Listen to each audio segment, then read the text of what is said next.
I welcome you all to our webinar on legal issues, and our guest today is Amar Jain. Amar, are you there? Yes, ma'am. Amar, on behalf of our team NAB and all our guests, I welcome you all. Thank you so much. अच्छा, बाकी की information के लिए मैं बता दूं कि अमर ना सिर्फ एक बहुत अच्छे लॉयर हैं, but he is a wonderful human being. मेरा जब इनसे फर्स्ट इंटरेक्शन हुआ था तो time and again he was saying कि अगर किसी को किसी भी तरह की लीगल इश्यूज में कोई प्रॉब्लम है तो आप लोग मुझे बताओ, I will help you out. जबकि फेमस है कि डॉक्टर्स और लॉयर्स कभी किसी की हेल्प नहीं करते बिना उसके, मतलब उनको बहुत ये सरदर्दी लगती है कि लोग सलाह मांगते रहते हैं. और श्योर इनफ मैंने मांगी भी, and he was more then I mean willing to help me out. And हमने मेरिट के लिए कुछ लीगल हेल्प हमें चाहिए थी. तो I appreciate that not only you are a good lawyer, but you are a wonderful human being. And I really feel honored that you have come on a short notice on our webinar, and I'm sure our viewers also will be benefited. नहीं ma'am, thank you, आपने मुझे बुलाया और thank you so much. मैं personally बहुत touched feel करता हूँ कि we have people like you, we have committed individuals who want to drive the cause of disability. So thank you मेरे को बुलाने के लिए, and look forward for the interaction. So Jasdeep and Ravinder from our side will be handling the show now. Sure. Thank you, ma'am. Thank you, ma'am. Okay, welcome again, everybody. First, I would like to introduce our guest. Mr. Amar Jain is a corporate lawyer and a certified professional in web accessibility. He's also been keynote speaker on the topic on public forums and has provided beta testing services to various organizations. He's the recipient of NCTE-DP Emphasis Javed Abidi Public Policy Award and Sirojini Triloknath National Award. He's also co-founded an initiative called Mission Accessibility with other visually impaired lawyers to realize the right to digital accessibility for the people with disability. Digital accessibility. Sorry, I correct myself here. To realize the right to digital accessibility for the people with disabilities, and through sensitization, consultancy, and grievance redressal. So welcome to the show, Mr. Amar Jain. It's an honor and privilege to have you with us. Thank you so much, Jasdeep. Same here. And I think everybody would like to know what are the legal rights, first of all. So I think that will be a good point to start. So what are the legal rights of visually? Sure, Jasdeep. That's a very good question that you started with. आप सबको पता होगा, and we'll keep this session interactive. आप सबको पता होगा rights of persons with disabilities act, जो कि हमारा नया कानून है, वो 2016 में आया था, 2016, राइट. इससे पहले एक 1995 का एक्ट हुआ करता था, उसको रिपील करके 2016 में हमारा नया rights of persons with disabilities act आया. जब हम rights of persons with disabilities की बात करते हैं, we'll keep it very simple. सबसे पहली चीज क्या होनी चाहिए as a person with disability? What is that first thing that we want in our life that we should be not facing in our life? क्या ऐसी चीज है जो हम फेस नहीं करना चाहते अपनी लाइफ में? Inability to do something. Sorry, could you be louder? I feel the worst thing that can happen with me is that I'm feeling that I'm unable to do something. Like I want to do something, but still I'm not able to do it. Okay. दूसरी चीज ये है कि आदमी कहता है पढ़ के क्या करेगा बेचारा, ठीक है, IPS IAS बनेगा. ठीक है. Any other opinion? Shiv Kumar का बोल रहा हूँ, डिस्क्रिमिनेशन नहीं होना चाहिए sir. Oh wow, very good, आपने मेरा आंसर ही दे दिया। So the first right that we have in the Rights of Persons with Disabilities Act is non-discrimination on the ground of disability. हम सब ने अपना संविधान कभी ना कभी पढ़ा होगा 10th में 8th में, जो हम छोटी क्लासेस में थे, जहाँ पे हमने पढ़ा था कि every citizen should be treated with equality, every person should be treated with equality, in fact not just citizen, everybody should get equal protection of law. The constitution does not discriminate on the ground of caste, religion, gender, so on and so forth, right? इसी तरह से the first thing that our Rights of Persons with Disabilities Act talks about is right of non-discrimination, यानी कि हमारी disability के basis पे हमसे कोई भेदभाव ना करे, right? Very clear, बहुत simple है।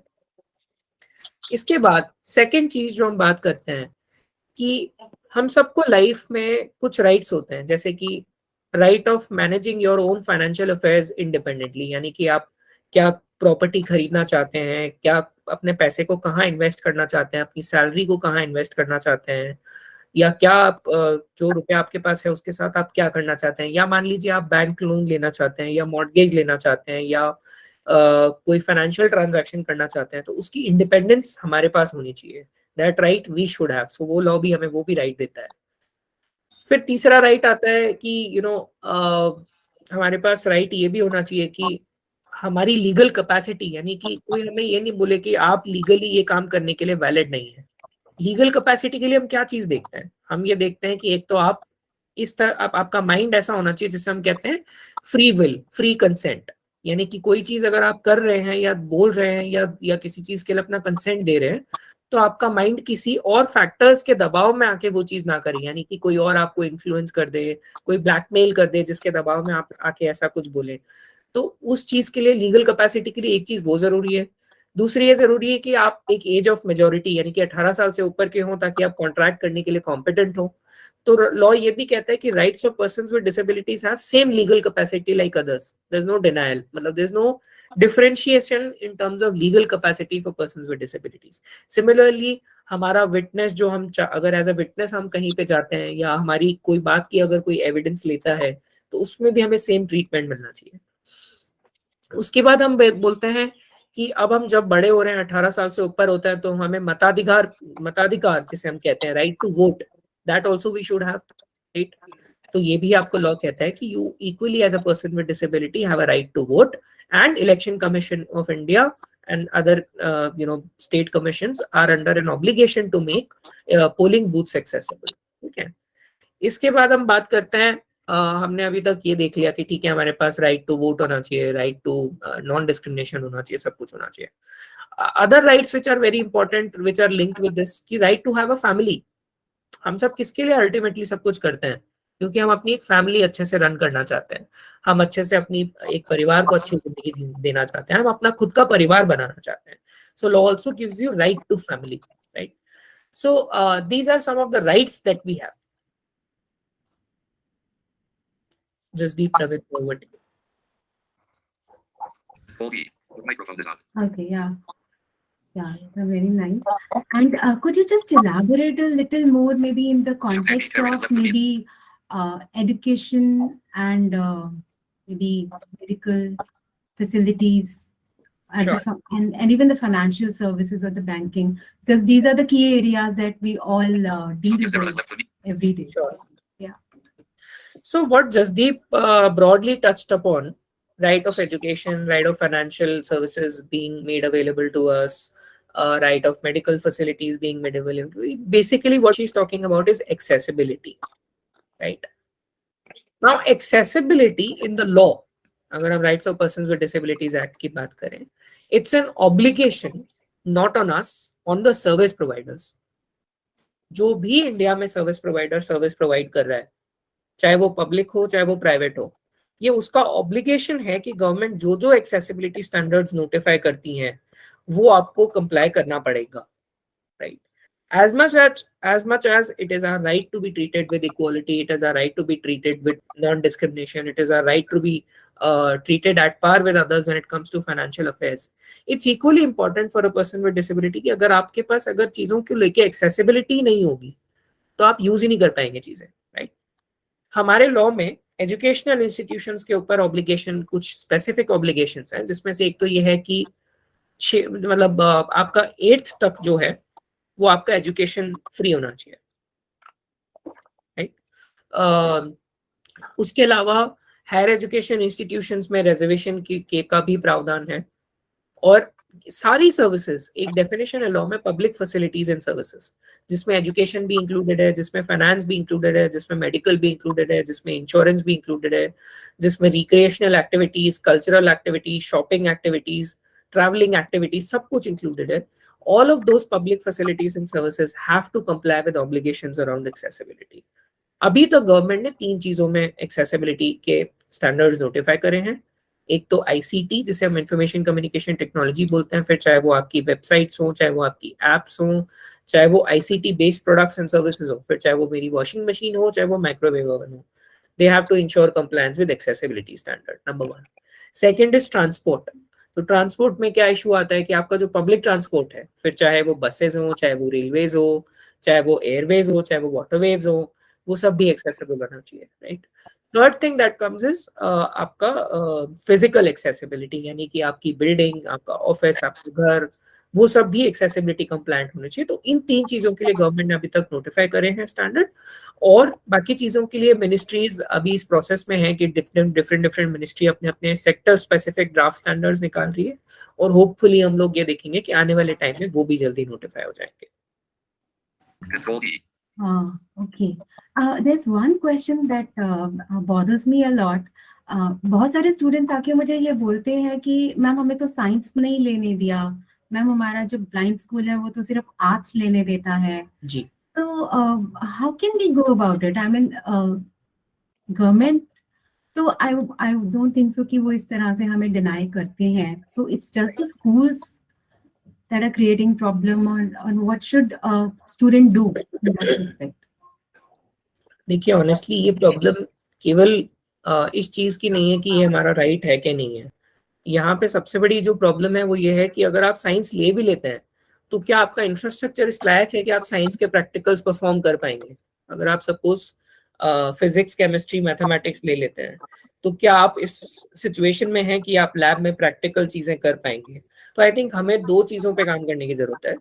एक तो प्रॉपर जो पॉलिसी है, नेशनल एजुकेशन पॉलिसी, उसकी इम्प्लीमेंटेशन, जिसमें आपका कंटेंट एक्सेसिबिलिटी की बात होती है. मिनिस्ट्री ऑफ एजुकेशन ने भी एक गाइडलाइंस निकाली थी लास्ट ईयर इस साल मार्च में, which talks about Ministry of Education का content guidelines to make the content accessible. तो हमें एक तो वो करने की जरूरत है. दूसरा, हमें इनोवेट करने की जरूरत है. जैसे साइंस लैब्स की आपने बात करी, प्रैक्टिकल्स की हमने बात करी, तो कैसे हम उन प्रैक्टिकल्स को एक्सेसिबल बना सकते हैं. कुछ एक साइंस लैब्स खुली भी थी, जैसे पहले एक अहमदाबाद में वस्त्रापुर में खुली थी, बीपीए ने खोली थी, उसके बाद में कुछ और ऑर्गेनाइजेशंस ने इस चीज को ट्राई किया. उस टाइप के इनिशिएटिव्स को हमें सस्टेन करने की जरूरत है. और तीसरा, हमें चाहिए कि अभी तक क्या होता है ब्लाइंड स्कूल में या नॉर्मल स्कूल्स में, हम एजुकेशन को बहुत रिस्ट्रिक्ट करके रखते हैं. मैथ्स अगर हम पढ़ रहे हैं तो 6 तक या 8 तक या 10 तक मैक्सिमम मैथ्स पढ़ते हैं, उसके बाद हम मैथ्स भी नहीं पढ़ते. 10 तक आते भी क्या होता है कि ट्रिग्नोमेट्री, ज्योमेट्री और अलजेब्रा तो समझ में नहीं आती, तो वो आधी लोग पढ़ाते हैं कि ठीक है ये बेसिक पढ़ लो एग्जाम क्लियर करने के हिसाब से, बाकी कुछ पढ़ने की जरूरत नहीं है.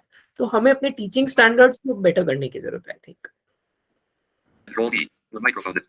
Okay, but in this respect, like law doesn't say anything, or it cannot help us in any ways. See, law definitely helps you.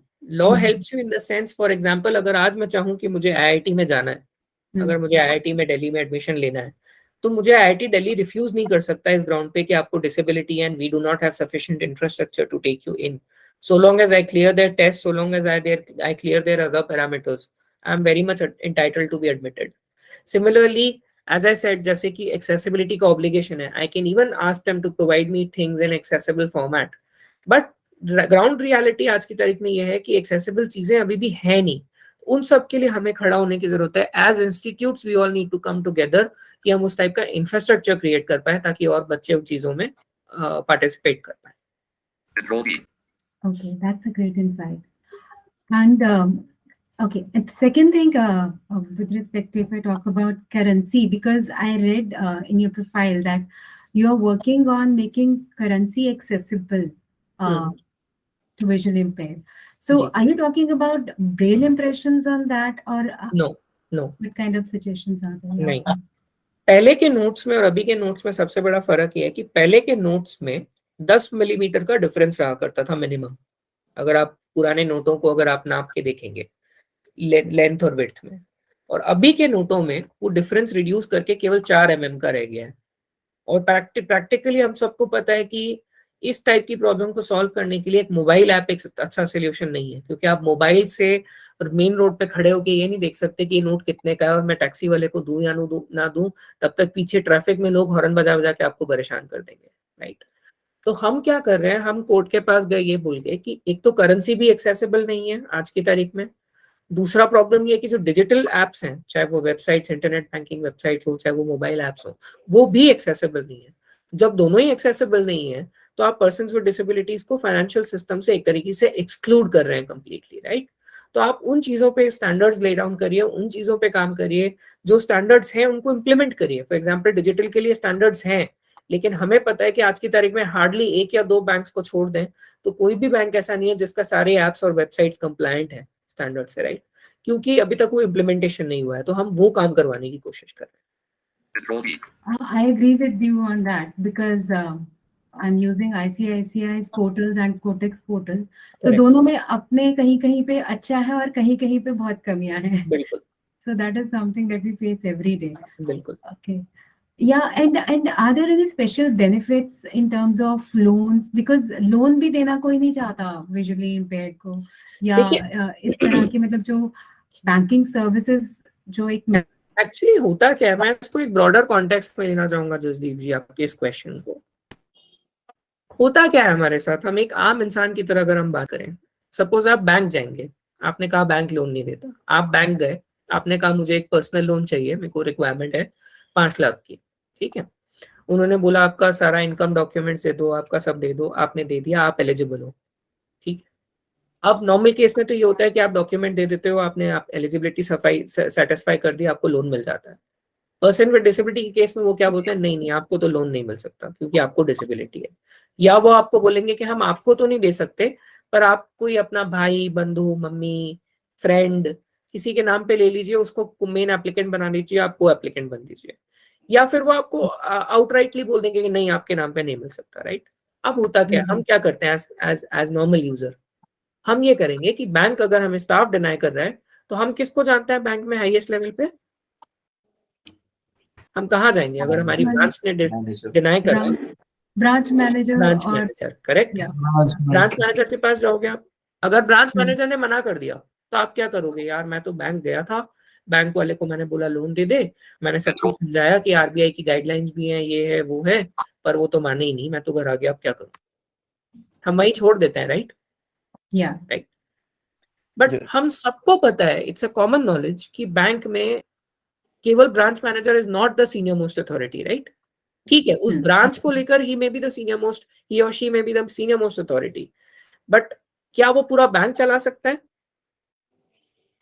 नहीं, right. There is always a managing director और अ चीफ एग्जीक्यूटिव ऑफिसर और a chairman. हम कभी उनको नहीं लिखते, हम कभी उनको ईमेल नहीं करते ये बोल के कि हमें ये नहीं मिल रहा है, आप इसके लिए कुछ करिए, या हमें ये प्रॉब्लम आ रही है, राइट। तो हमें वो चीज करने की जरूरत है, हमें वो स्टेप लेने की जरूरत है। आरबीआई ने क्लियरली अपने सर्कुलर निकाला है कि आप किसी को डिनाई नहीं कर सकते, जून 4, 2008 का सर्कुलर है। आईबीए ने सर्कुलर निकाल दिया नवंबर 18, 2008 को कि आपको कोई डिस्क्रिमिनेटरी प्रैक्टिस फॉलो करने की जरूरत नहीं है, आपको एडिशनल को एप्लीकेंट, गारंटर किसी की जरूरत नहीं है अगर अदरवाइज एप्लीकेंट एलिजिबल है तो। पर हम, क्योंकि देखिए डिसेबिलिटी होता क्या है, मैं आपको एक प्रैक्टिकल सिनेरियो देता हूँ। जब आप किसी ब्रांच में जाते हैं, कितने ऐसे कस्टमर्स हैं जो उनको रोज के रोज या आए दिन कस्टमर्स विद डिसेबिलिटी मिलते हैं, बहुत कम होंगे ना, वेरी लेस, राइट। हार्डली, अगर बहुत बहुत बड़ी एरिया, बहुत बड़े सिटी में भी, अगर आप बॉम्बे दिल्ली जैसी सिटी में बैठे हो, वहां पे भी मैं बोलूंगा शायद महीने 2 महीने में एक कोई कस्टमर टकराता होगा, या कुछ कुछ ब्रांचेस में तो साल साल भर कोई कस्टमर नहीं आता होगा। वो अवेयरनेस जनरेट कहाँ से होगी? अगर आपको एक बार ट्रेनिंग में बता भी दिया जाए कि कस्टमर्स विद डिसेबिलिटीज के साथ डिस्क्रिमिनेट नहीं करना, नेचुरल है, हम ट्रेनिंग्स को कितना सीरियसली लेते हैं, हम आधे घंटे सुनते हैं हाँ यार ठीक है एग्जाम क्लियर करना है या एक ट्रेनिंग में अटेंडेंस दिखानी है, उसके बाद हम भूल जाते हैं। तो आपको थोड़ा सा as a person with disability अपने राइट्स के लिए खुद को खड़ा होना आना चाहिए। अगर आपको पता है कि कोई कंपनी में कोई प्रॉब्लम आ रही है, किसी बैंक में कोई प्रॉब्लम आ रही है, आप मैनेजिंग डायरेक्टर को लिखिए, आप सोशल मीडिया पे लिखिए, आप ईमेल करिए। हम अक्सर क्या करते हैं, हम एक लेवल तक ट्राई करते हैं, उसके बाद आके हम क्रिटिसाइज करने लग जाते हैं। Augie, the microphone. Okay, yeah.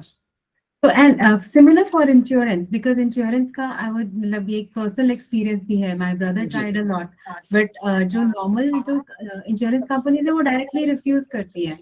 National insurance से हो जाता है, but आप otherwise बात मतलब बताइए। on the ground of disabilities, so वो especially if I talk about something like term insurance. Right. Left the meeting. Sure. So I have a question for you. जब आपने नॉर्मल इंश्योरेंस के लिए normal company के साथ try किया, क्या आपने एप्लीकेशन राइटिंग में दी थी ब्रांच को? Like my brother tried it, and हाँ। actually he took it forward also, because वो Okay. काफी जगह पे मतलब काफी aggressive रहता है इन सब चीजों में. So hmm. yeah, he actually wrote an email to various people, but they denied him outrightly. I think Is it it was in writing that you have? I'll ask him. I'm sure he would. So the way to deal with this is, in general cases में क्या होता है, हम क्या करते हैं, अपने agent के थ्रू जाते हैं। 90% मैं कॉमन इंसान की बात कर रहा हूँ, एक आम इंसान की बात कर रहा हूँ।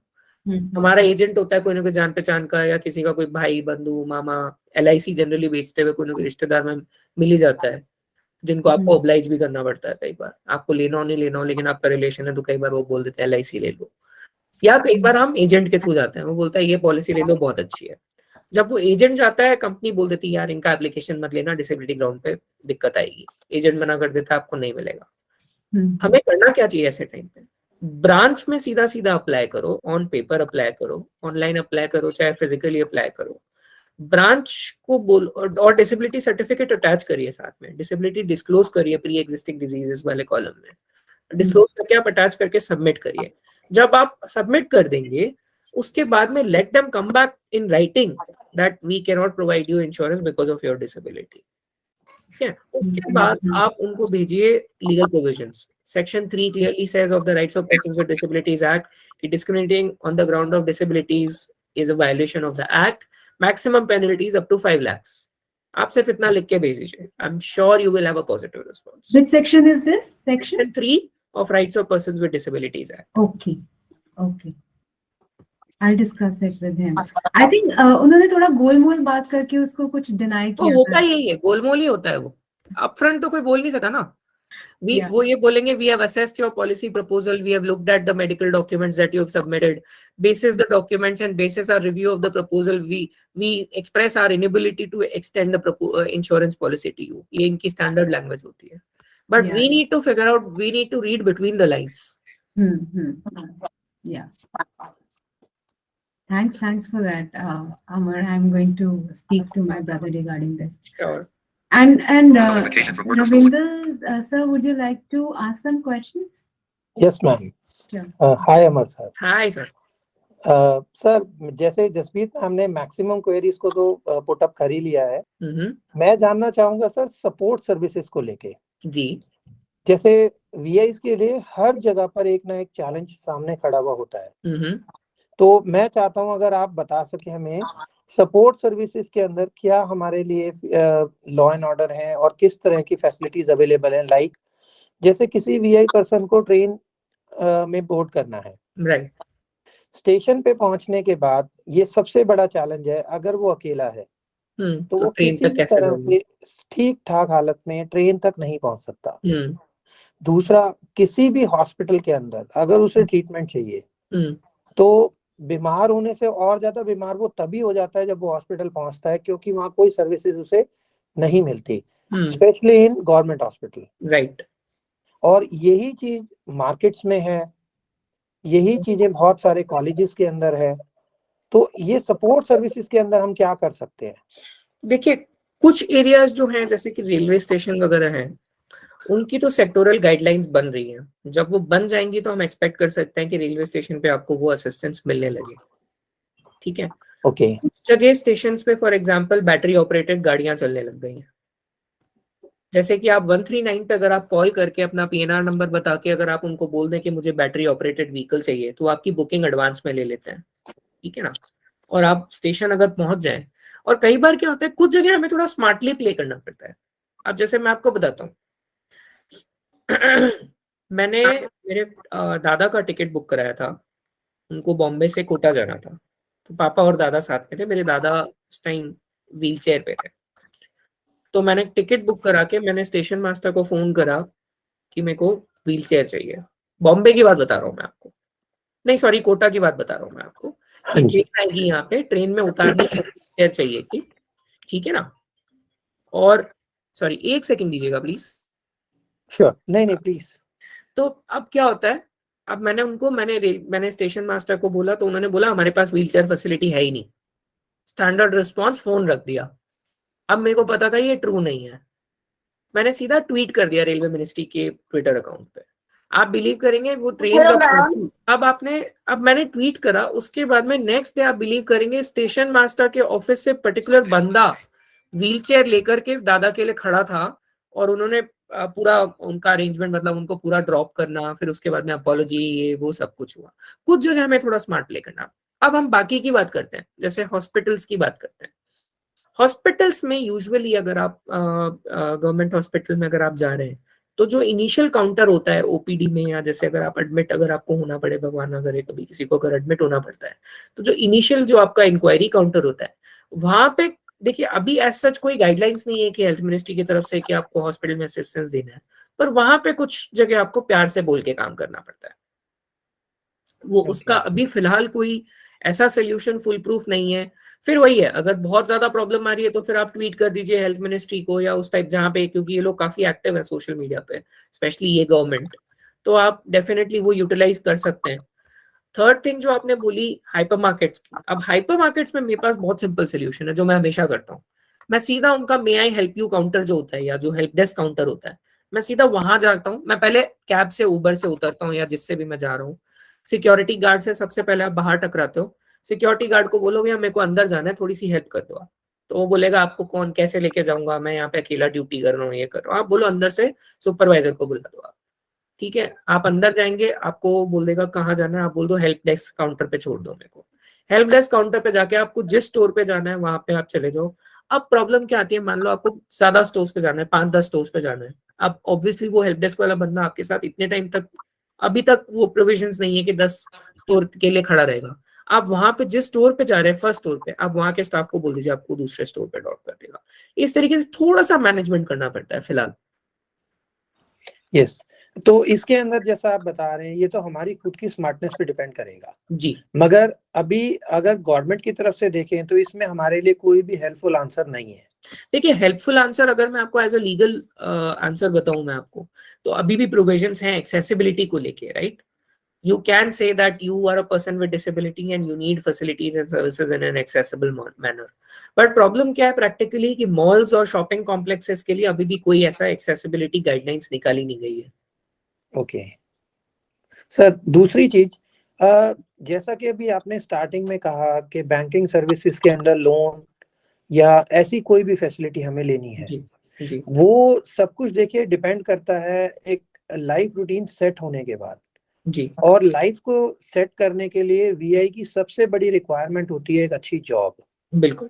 तो सर जॉब के लिए हमारे यहाँ पे क्या ऐसे प्रावधान है कि जहाँ पे एक आसानी से कोई जॉब ले सके, क्योंकि कॉर्पोरेट सेक्टर हो या कुछ भी हो, यहाँ पे क्या होता है पेपर्स को देखकर ही काम दिया जाता है, भले ही वो उसको काम आता हो ना आता हो।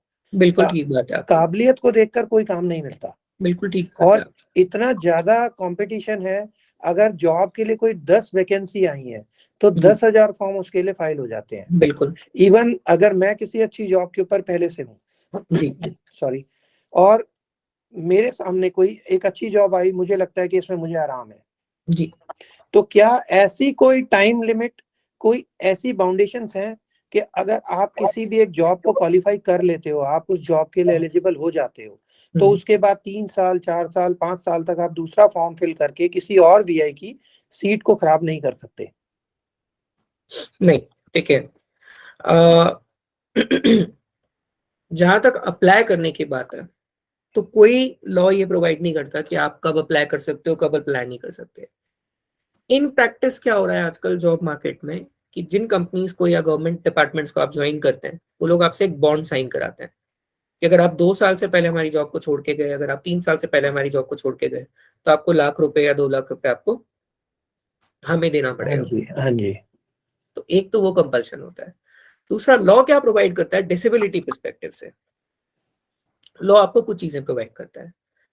पहली चीज, जैसा कि मैंने आपको बताया, नॉन डिस्क्रिमिनेशन। उसी कॉन्टेक्स्ट में लॉ रिक्वायर ये करता है कि हर एस्टैब्लिशमेंट, चाहे पब्लिक चाहे प्राइवेट, एक लिएजॉन ऑफिसर अपॉइंट करे। लिएजॉन ऑफिसर का काम ये होता है, जो कि केवल जॉब रिलेटेड नहीं, बट अगर उस ऑर्गेनाइजेशन से रिलेटेड किसी भी पर्सन विद डिसेबिलिटी को डिसेबिलिटी कंसर्न्स में कोई दिक्कत हो, तो उसको लिएजॉन ऑफिसर को सॉल्व करना होता है। दूसरी चीज जो हमें लॉ प्रोवाइड करता है, वो प्रोवाइड करता है कि हर एम्प्लॉयमेंट एस्टैब्लिशमेंट को इक्वल अपॉर्चुनिटी पॉलिसी अडॉप्ट करनी पड़ेगी। उस इक्वल अपॉर्चुनिटी पॉलिसी का मतलब केवल ये नहीं है कि हम ये बोल दें कि हाँ भाई हम आपको सब इक्वल अपॉर्चुनिटी देंगे, सबको देंगे, हम किसी को डिनाई नहीं करेंगे।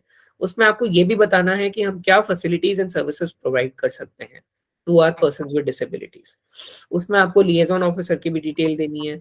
उसमें आपको बाकी और भी चीजें जो पॉलिसी के अंदर रिक्वायर्ड, उस रूल के अंदर रिक्वायर्ड है, वो भी आपको चीजें देनी पड़ती है।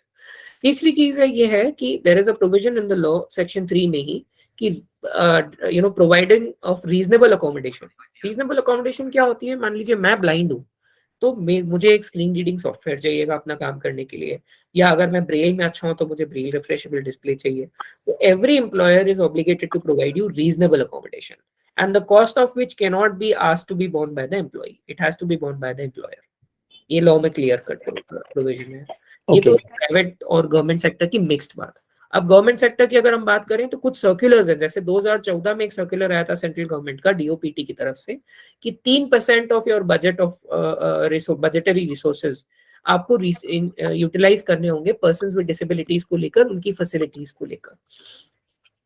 तो उस टाइप के ओएम्स अगर आप ऑफिस मेमोरेंडम्स अगर आप यूज करते हैं तो उन बेसिस पे हम बेनिफिट्स ले सकते हैं। ओके सर, मगर ये सब चीजें हो गई जॉब मिलने के बाद में। जी, जॉब मिलने के ऊपर एक्चुअली मैं यहाँ पे एक चीज पहले भी, जी सर बोलिए। मैं एक चीज और आपको क्लियर करना चाहूंगा। ये चीजें मेरा पूछने का ना एक तात्पर्य ये भी है कि क्योंकि देखिए जैसा कि सब लोग जानते हैं और जसवीत मैम ने भी बताया, आपने वीआई फील्ड में मतलब पीडब्ल्यूडी फील्ड के अंदर बहुत कुछ किया है। तो हम लोग यहाँ पे आपसे ये उम्मीद कर रहे हैं कि जहां पर हमारे साथ नाइंसाफी हो रही है तो आप जैसे और सज्जन पुरुष हमारे लिए आगे बढ़ के वो परेशानियां दूर करें। जी। तो इसके अंदर जो सर मेरी सेकंड क्वेरी है वो ये है, क्या आपको लगता है सर कि हमारे यहाँ पर जितने भी जॉब को लेकर वीआईस के लिए लॉ एंड ऑर्डर है वो ठीक है? सर देखिए, मैं ये बोलूंगा पहले से अब में सुधार आया है। एक टाइम था जब पर्सन्स विद डिसेबिलिटीज को कोई जॉब तक देना नहीं चाहता था, चाहे वो प्राइवेट। आपकी बात, सॉरी टू इंटरप्ट, आपकी बात बिल्कुल ठीक है, मगर अभी भी हमारे यहाँ पर एक बहुत बड़ा चैलेंज है वीआई के लिए और बहुत बड़ी कमी है। जी, मैं सर इसको ना एक छोटा सा एग्जांपल 2 मिनट आपके लेके मैं देना चाहूंगा, बिल्कुल। एग्जांपल फिर समझा पाऊंगा। सर एक फैमिली है, बहुत नॉर्मल एक फैमिली है जी। उस फैमिली के अंदर एक पिता है, एक माँ है, उसके 3 बच्चे हैं। जी सर अच्छी वाली फैमिली रन कर रही है। कुछ ऐसी सिचुएशन आई कि पिता अपने केवल 2 ही बच्चों को पढ़ा सकता है जी, और एक बच्चे को अपने साथ काम पे लगा लेगा कि ताकि उन 2 बच्चों को हम पढ़ा सके। बिल्कुल। सर हो गया, कोई बात नहीं। तो बच्चे ने 6-7 स्टैंडर्ड में पढ़ते पढ़ते पढ़ाई छोड़ दी और अपने पापा के साथ काम करने लगा कि पापा की मदद करके भाई बहनों को पढ़ाएगा और अपने परिवार को चलाएगा। जी, सब कुछ अच्छा रहा, सब कुछ अच्छा चलता रहा सर। जी, एक समय आया, उस लड़के की शादी भी हो गई, जी, उसके भी बच्चे हो गए। जी सर मगर जिंदगी ने एकदम यहाँ पे करवट ले ली। जी, जब when that guy is about 35-36 year old for an example, जी, तब उसके साथ कुछ ऐसा हादसा हुआ कि उसकी आंखें चली गई। जी। अब सर हमारे यहाँ लॉ एंड ऑर्डर के अंदर highest to highest 40 year old person can able to get the job। जी। अब सर 36 year old के अंदर 7th स्टैंडर्ड में उसने पढ़ाई छोड़ी मजबूरी में। जी। तो हमारे यहाँ सर ऐसी फैमिली के लिए क्या है सर ऐसी अनफॉर्चुनेटली बहुत टिपिकल सिचुएशन, मतलब ये बहुत कॉमन नहीं है लेकिन है, मैं मानता हूँ इस बात को कि ऐसे भी केसेस हुए हैं। जैसे अभी हमारे बीच में एक कॉन्टैक्ट में आया था मरीन इंजीनियर, उनके साथ में भी ये प्रॉब्लम हुई थी। 40 या 42 साल की एज थी, मरीन इंजीनियर थे वो, और सडनली मरीन में ही कुछ हादसा हुआ कि वो ब्लाइंड हो गए, तो अपना ऑक्यूपेशन परफॉर्म नहीं कर पाए थे। सर यहाँ पे देखिए, गवर्नमेंट की तरफ से अगर मैं बात करूं तो केवल एक डिसेबिलिटी पेंशन है जो कि तुच्छ है, मतलब जैसे मैं कहूँगा 1500 रुपए या 2000 रुपए महीना, जिसमें कुछ भी नहीं होता। हाँ जी, ठीक है। और मैक्सिमम में, और उसमें अगर ऐड कर लूं मैं, तो ये ऐड कर सकता हूँ कि उसमें जो राशन का प्रावधान है कि आपका डिसेबिलिटी कार्ड के बेसिस पे आपको आजकल राशन मिल जाता है, तो वो एक चीज मैक्सिमम मिल सकती है, लेकिन उससे घर नहीं चलेगा। उस केस में सर अनफॉर्चुनेटली उस केस में आपको सामने वाले को रिहैबिलिटेट करना पड़ेगा किसी ना किसी वे में, चाहे आप उसे कुछ ऐसा स्किल सिखाएं जो वो कर पाए, मान लीजिए कुर्सी बनाना या कुछ भी इस टाइप का काम जो वो कर पाए, जिसमें वो डिलीवर कर पाए, लेकिन इसका कोई सीधा सीधा जवाब या सीधा सीधा सोल्यूशन नहीं है। चलिए सर, कोई बात नहीं, मैं जस्ट एक एक्चुअली अवेयरनेस के लिए ये चीजें मैंने पूछी थी। और आप जो कह रहे हैं बिल्कुल ठीक आपका कहना है, मगर सर यहाँ पर एक मैं इमोशनली बात कहूंगा, ऐसे हादसों के बाद तो सर हर कोई मुंह मोड़ लेता है, तो कौन सिखाएगा कुर्सी बनाना और कौन क्या करेगा। बिल्कुल मानता हूँ मैं आपकी बात, बिल्कुल मानता हूँ, बहुत टफ होता है लाइफ में उस जगह से वापस उठना और आगे बढ़ना। लेकिन एक चीज जरूर कहूंगा सर, ये मैं आपको अपने एक्सपीरियंस से कह रहा हूँ, मैंने ये भी चीज देखी है कि सर जब इंसान ऐसी स्टेट में आता है, उसे अगर ऐसे लोग दिखते हैं जिन्होंने अपने फील्ड में ऑलरेडी कुछ किया है, जैसे मान लीजिए मैं जैसे जिनकी बात कर रहा हूँ मरीन इंजीनियर की, मुझे याद है मैंने जब उनसे फर्स्ट कॉल किया था, वो लिटरली लाइफ में, मतलब उन्हें ऐसा लगता था कि अब मेरी लाइफ खत्म हो चुकी है, मेरा जीने का कोई मकसद नहीं है, जो कि बिल्कुल नेचुरल है। मतलब उनकी जगह अगर मैं आप भी होते तो आप भी यही सोचते और मैं भी यही सोचता, राइट। लेकिन अगर जब मैंने उन्हें बताया कि लोग ऑलरेडी में क्या क्या कर रहे हैं, कैसे कैसे कर रहे हैं, कैसे कैसे लोग आगे बढ़ सकते हैं, क्या है क्या नहीं है, तो उन्हें वो प्रेरणा देके और अगर उनका थोड़ा सा हाथ थाम के अगर आप उन्हें आगे बढ़ाएं तो डेफिनेटली चीजें बेटर हो सकती हैं। देखिए, और इसमें सर काफी हद तक इंडिविजुअल टू इंडिविजुअल भी डिपेंड करता है। कुछ लोग होते हैं जो उस इमोशनल ट्रॉमा से बाहर आने की कोशिश करते हैं, और कुछ लोग आते हैं जो उस इमोशनल ट्रॉमा से बाहर ही नहीं निकल पाते।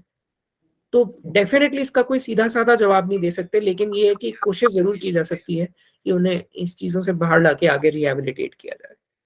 Yes sir. अमर, बहुत बहुत अच्छी बात तुमने कही है। और हमारा जो भी, मतलब जो हम कंप्यूटर कोर्सेज करा रहे हैं, नैब मेरठ जो भी एक्टिविटीज कर रहा है, हमारा मेन मकसद सिर्फ यही है कि विजुअली इम्पेयर्ड जो हैं वो अपने पाँव पे खड़े हो सकें, बिल्कुल, मतलब they lead a happy life. बिल्कुल। और उसके लिए मुझे तुम लगता है कि तुम बहुत लोगों के लिए रोल मॉडल हो सकते हो। आई मीन जितना मैं तुम्हें जानती हूँ, मतलब आपका बड़प्पन है, नहीं पर्सनल लेवल पर, और बहुत पॉजिटिव इंसान हो। तो before question answer session starts, I will like you to tell something about your personal journey, कि उसमें फर्स्ट है कि मेरे लिए एजुकेशन बहुत जरूरी है।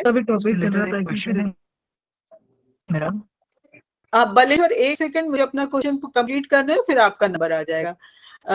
एक जो है हमारे ये एजुकेशन बहुत इम्पोर्टेंट है, तो I will like to know कि तुमने लॉ जब किया तो उसमें तुम्हारा विजुअली इम्पेयर्ड होने से कितनी रुकावट आई, क्योंकि अभी हमारे पास बहुत सारे स्टूडेंट्स हैं जो लॉ कर रहे हैं, बहुत सारे हैं जो करना चाहते हैं। So I will like you to give an honest answer. Is it very difficult? Like you honestly said कि science, it's not only that whether you get an admission or not. Doing chemistry practical and all is not so easy. SO4 किसी के हाथ पे गिर जाए तो मतलब जितना नुकसान स्कूल की रेपुटेशन का होगा उससे ज्यादा उस बच्चे का होगा, इंडिविजुअल नुकसान होगा। वी कैन अंडरस्टैंड कि इट इज नॉट जस्ट कि एक पॉइंट प्रूव करने के लिए आपने साइंस दे के किसी बच्चे को बैठा दिया, इज नॉट अ थिंग। मैं आपसे जानना चाहूंगी कि लॉ के लिए आपके लिए कितना कन्वीनियंट था। दूसरा, तुमने मतलब जो अपनी तुम जिंदगी जी रहे हो जी, उसमें मतलब आई फील कि तुम बहुत like not successful, not money wise और this thing, this is your attitude जी ma'am. Towards the end, you please give some tips to the people who are feeling low at this time. बिल्कुल ma'am, who have kind of something to look forward to कि कहाँ पर क्या होगा। जी बिल्कुल ma'am. Baleshwar, आप अपना क्वेश्चन पूछ सकते हैं अभी। Me too want to ask something. Yeah, Udit, you can ask. Okay. Hi Amar. Hi, It's Udit. really nice meeting you. Actually, me and you share the common purpose. Actually, I also work always for the same with the same purpose. Okay, opening more opportunities for VIs, and I'm working in private sector for with this purpose. So in the last week, I have gone through a lot of documentation related to RPWD Act and Government of India website guidelines. Right. Okay. So the first thing is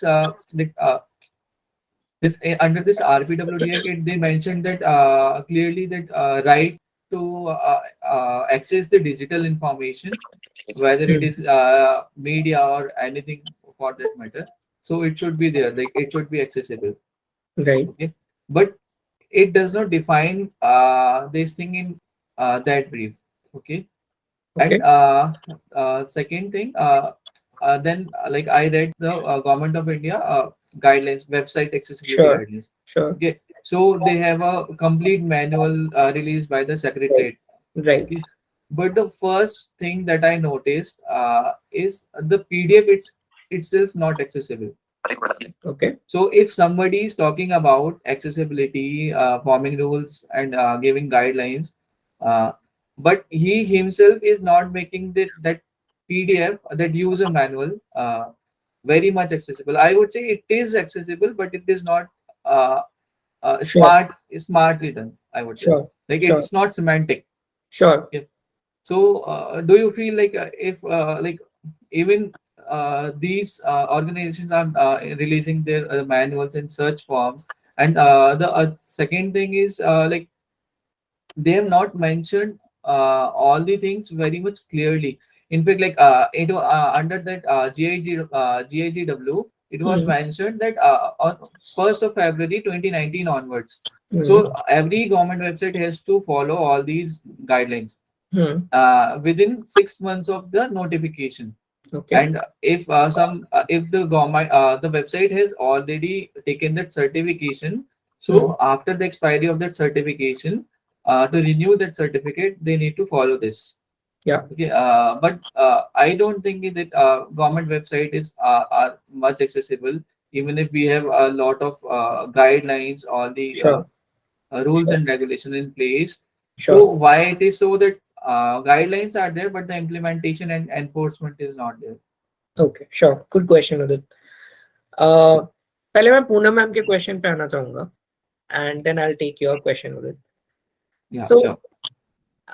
मैं अपनी life के बारे में बहुत short में बताना चाहूंगा। I know और लोगों के बहुत सारे क्वेश्चंस हैं, I think let's respect that and I'll very shortly share about my life.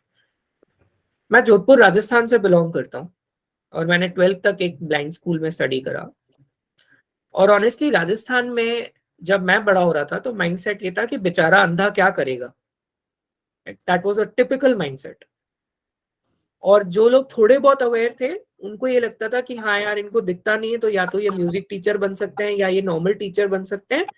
और मैक्सिमम जब मैं 10th 11th में आ रहा था तो एक बैंकिंग का रास्ता थोड़ा बहुत खुलता दिख रहा था लोगों को कि बैंक में टेलीफोन ऑपरेटर या कंप्यूटर ऑपरेटर कुछ थोड़ा बहुत लोग कर सकते हैं ऐसा।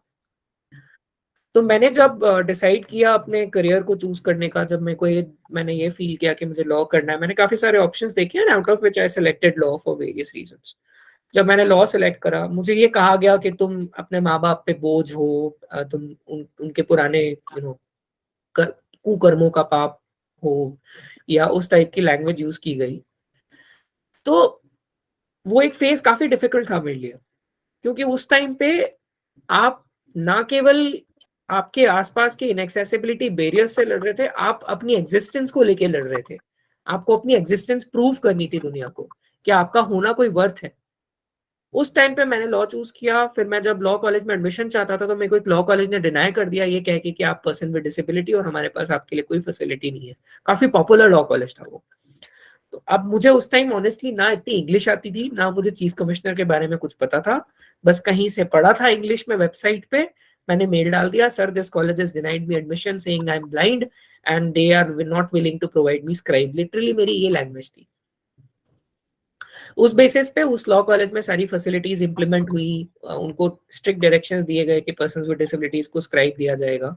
खैर लाइफ आगे भी बढ़ी, मैं लॉ कॉलेज में भी आया। मैं अपने लॉ कॉलेज में, मैं जब फर्स्ट सेमेस्टर में था, आप बिलीव करेंगे, मैं 4 सेंटेंसेस इंग्लिश के अच्छे से नहीं बोल पाता था या अच्छे से बना नहीं पाता था।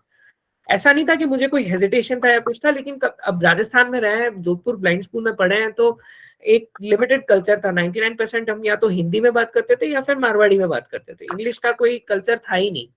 इंग्लिश में अगर कोई बात करता था तो लोग ये बोलते थे शो ऑफ करने की कोशिश कर रहा है। तो ये हुआ कि मैंने फर्स्ट सेमेस्टर में मेरी 18th रैंक आई अपने कॉलेज में। तो सबको ये, पहले तो लोग मेरी हेल्प करने के लिए इसलिए तैयार थे कि यार चल ब्लाइंड है, इसकी हेल्प कर देते हैं, कुछ अच्छा होगा, ठीक है कोई नहीं। जब मेरी 18th रैंक आई, आप बिलीव करेंगे सेकंड सेमेस्टर से मेरे को जिन लोगों के नोट्स मिलते थे उनके नोट्स मिलने बंद हो गए थे। तो लाइफ में, और मैंने इवेंचुअली एक चीज रियलाइज करी लाइफ में, आप अपनी जिंदगी सिर्फ अपने लिए जी रहे हो। आपको किसी को प्रूव करने की जरूरत नहीं है कि आपकी वर्थ क्या है, आप क्या कर सकते हो क्या नहीं कर सकते हो। आपको जो करना है अपनी लाइफ में, देखिए लोग आपको 3 तरीकों से देख सकते हैं। या एक तो वो आपको चैरिटी एंगल से देख सकते हैं कि यार ये डिसेबल्ड है तो इनके लिए कुछ दान धर्म कर दो, दया कर दो। कुछ लोग होंगे जो आपकी डिसेबिलिटी को लेके न्यूट्रल होंगे, जिन्हें कोई फर्क नहीं पड़ता, ठीक है तो है। कुछ लोग होंगे जो आपकी डिसेबिलिटी को लेके बहुत नेगेटिव होंगे कि ये जिंदगी में आप कुछ नहीं कर सकते, जो आदमी पेन पेपर नहीं उठा सकता वो जिंदगी में क्या ही कर सकता है, राइट। और कुछ लोग होंगे जो आपको डिसेबिलिटी को लेके पॉजिटिव होंगे, वो आपको ये बोलेंगे कि ठीक है अगर आप ये काम नहीं कर पा रहे तो इसको आप ऐसे करने की कोशिश करिए। आपको अपनी लाइफ में चूज करना है कि आप उस लाइफ को कैसे लेके आगे जाना चाहते हो, आप किस टाइप की लाइफ जीना चाहते हो। दुनिया आपकी लाइफ आपके बारे में डिफाइन नहीं कर सकती। आई नो फाइट करना आसान नहीं होता, बहुत मुश्किल होता है फाइट करना, लेकिन अल्टीमेटली लाइफ आपको जीनी है। So that is what is important. Law की जहां तक मैं बात करूं तो मेरे लिए सबसे बड़ा चैलेंज था एकेडमिक मटेरियल्स की एक्सेसिबिलिटी, क्योंकि लॉ की बुक्स एक तो इतनी मोटी मोटी डिक्शनरी टाइप की बुक्स होती हैं, उनको स्कैन करना, उनको एडिट करना, उनको पढ़ना बहुत बड़ा चैलेंज होता था मेरे लिए उस टाइम पे, क्योंकि वो मेरे को कहीं मिलती ही नहीं थी कॉपी। सॉफ्ट कॉपी तो कोई देता ही नहीं था, क्योंकि सबको ये डर हुआ करता था कि सॉफ्ट कॉपी देंगे तो हमारी सॉफ्ट कॉपी और कहीं सर्कुलेट हो जाएगी।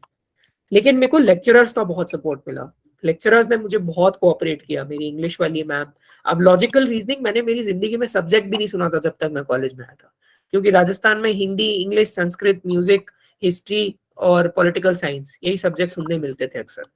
तो लॉजिकल रीजनिंग होती क्या है, अब वो बोले हॉर्सशू का साइन लगाओ, अब मैं राइटर को समझाऊं कैसे हॉर्सशू का साइन क्या होता है, फिर मुझे किसी ने समझाया बोल देना उल्टा यू बना दे। ऐसे करके मैंने पढ़ना सीखा।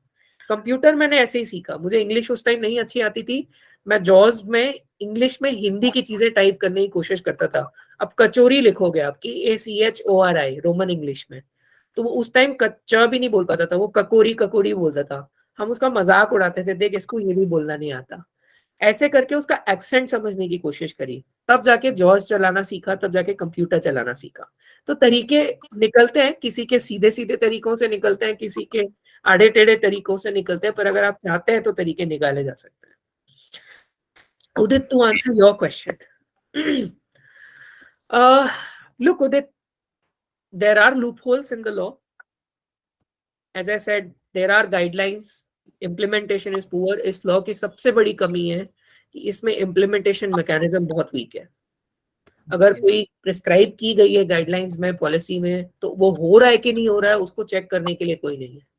हाँ, अगर नहीं हो रहा है तो आप कंप्लेन करो, CCPD के पास जाओ, स्टेट कमिश्नर के पास जाओ, चीजें रिजॉल्व हुई है, मैंने खुद ने करवाई है। तो मैं प्राउडली बोल सकता हूँ कि ऐसा नहीं है कि लोग काम नहीं कर रहे हैं, लेकिन अवेयरनेस एक्सेसिबिलिटी को लेके इतनी कम है आज की तारीख में that you can't expect everybody to follow accessibility in letter and spirit. And who are those awareness generators? We are the people. We'll have to generate that awareness. कुछ लोग मुझे ये भी बोलते हैं that why should the onus lie on us? Why are we obligated to generate that awareness? But मुझे एक simple सा सवाल का जवाब दीजिए कि किसी की उंगली कटती है तो दर्द उसी को होता है ना, और किसी को नहीं होता है, right? Others can sympathise with you, अरे अरे लग गई, खून आ रहा है, आप हल्दी लगा लो, ये कर लो, दर्द तो आपको हो रहा है ना, you feel the pain of inaccessibility, so you have to stand up for it. You have to make sure that things get sorted at the right time and with the right spirit. That is the only answer that I can give you. Yeah, true. Actually, I'm following the same thing that you have just said. I'm trying to spread that awareness. And I also face all the stuff that you faced during your graduation. In engineering, I also faced the same things. Yeah. But yeah, actually, I alone cannot bring that much change. Like we need a bigger It's a support. collective effort to that. Yes.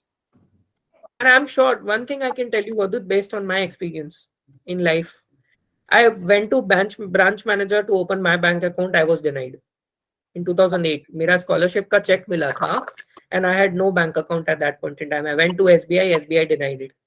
I complained. I got the bank account. I went to Demat account opening section. They said blind people can't operate Demat account. I figured out NSDL, CDSL circulars. Yes, I got it. I went to 2015 में 2015 में मेरे पास ना कोई job की कमी थी, ना salary की कमी थी, किसी चीज की कमी नहीं थी. होम लोन के लिए अप्लाई करा, होम लोन डिनाई कर दिया. और वहां पे तो कोई सर्कुलर भी नहीं था कि आप ब्लाइंड को डिनाई कर सकते हैं कि नहीं कर सकते. मैंने नेशनल हाउसिंग बैंक को लिखा, जो कि उस टाइम उनको गवर्न करती थी, कंप्लेन करी. वहां पे मुझे श्रीराम कल्याण रमन वहां के मैनेजिंग डायरेक्टर थे, बहुत सपोर्टिव इंसान थे.